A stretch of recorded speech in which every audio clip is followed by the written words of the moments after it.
on you, Caitlin. Just kidding. You're up, Commissioner. All right, we're back in session. Jason?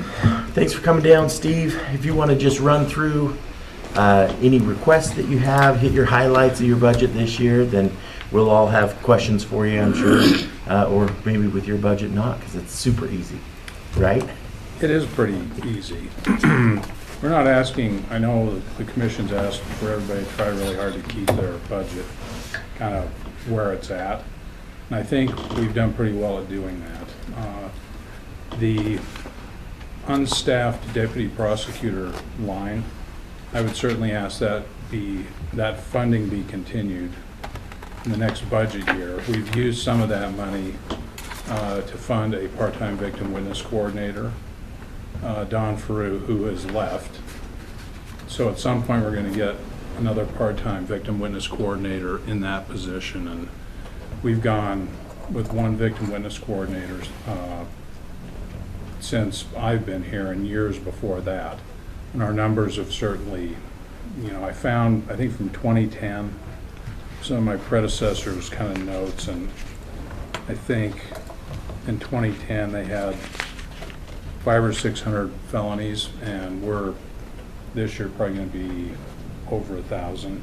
And we've had just one victim witness coordinator. So that's an area in our office I want to eventually have another full-time person in there. That's a bit down the road. As far as just sort of the incidental things, like office supplies, we're asking for another 1,000 in that. Publications, like advertising notice in the paper, we're doing a lot more of that, so we're asking for, I think $750 more. The bulk of all the line items are, I think, pretty much spot on. I anticipate there will be Idaho State bar licenses will go up a bit next year, so I'm asking that we add $1,500 to that line item. Under contract services legal, that's sort of the catch-all, I think, for if we need money for a homicide trial. We have one coming up at the end of October and need to hire expert witnesses. I think that's where the money's come from to fund those sorts of projects. So I think that's at 30. I think that is probably a safe number to keep at. Victim witness, that line item, I'm asking we add $2,500 to that. The reason for that is we have a lot of jury trials going, and that frequently involves flying people in. I think we just had a victim who moved to Washington, so we had to fly him in and put him up for a day. So those costs have been going up in light of the fact we're just having a lot more jury trials than we used to. The Culligan lunches, meals, we're asking for $500 more on that. And I think that's about it for those items. I just want to kind of give you some reading material. Part of that includes sort of some performance, not issues, but one of our attorneys has had a lot of jury trials and a lot of success, Erin Tognetti. And she's not the only one, but she's kind of a standout. And, she's a really hard worker. When we do have people in trial, it takes other people and have to cover what they'd normally be covering in court. So it certainly adds to the workloads of other people when you have a lot of trials going.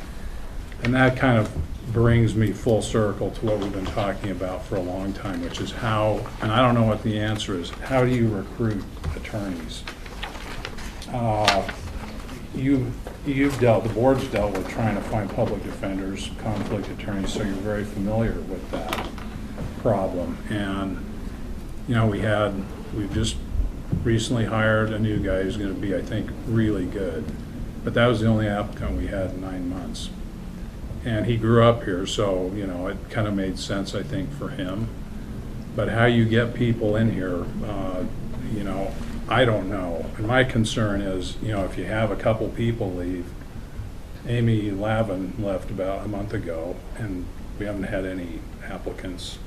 You know, and if you end up with 2 or 3, and you're 2 or 3 down, that's a problem. That's a big problem.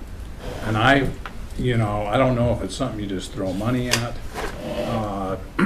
Obviously, the board did that for our office this go around, this budget year. And I assume it's helped, but Amy left, not for really more money, but her kind of dream job with the Attorney General's office. So it wasn't really an issue so much about this office, but I don't know. I don't know what we do about that. So I guess I would ask for more money for attorneys. How much? I don't know. And at some point, we're going to have to address the admin kind of side, and it's certainly something the commission has been pondering. Wage compression is certainly something I hear about fairly often. But overall, I really appreciate the support the board's shown our office over time. And I think you've all tried really hard to give us what we need, and now I'm kind of at a point where I'm not sure what I need. But, you know, we're kind of, again, at this kind of a tipping point on, well, if you consider the recruitment, you know, if people leave, you don't have to worry as much about not having anyone. So to me, it seems more of a recruitment issue than a retention. They certainly both go together, but I don't know. That's my spiel. We feel your pain. Like I say, we've looked at conflicts and thought we had an answer there, and it just kind of blew right up in our face. You know, everybody quit, left, and high and dry. And it is challenging. I can just tell you that some of the others haven't had problems telling us how much money they want. So we can look at it and evaluate. It's going to be a challenge. And you know, we just look at the budget and what we can do, not just specifically in certain offices, but how do we treat everybody right?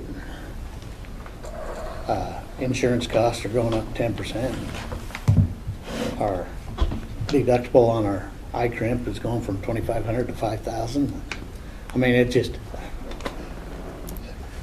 we'll look at everything. Right. We appreciate our good employees too. Yeah. Want to maintain and give the benefits of the compensate.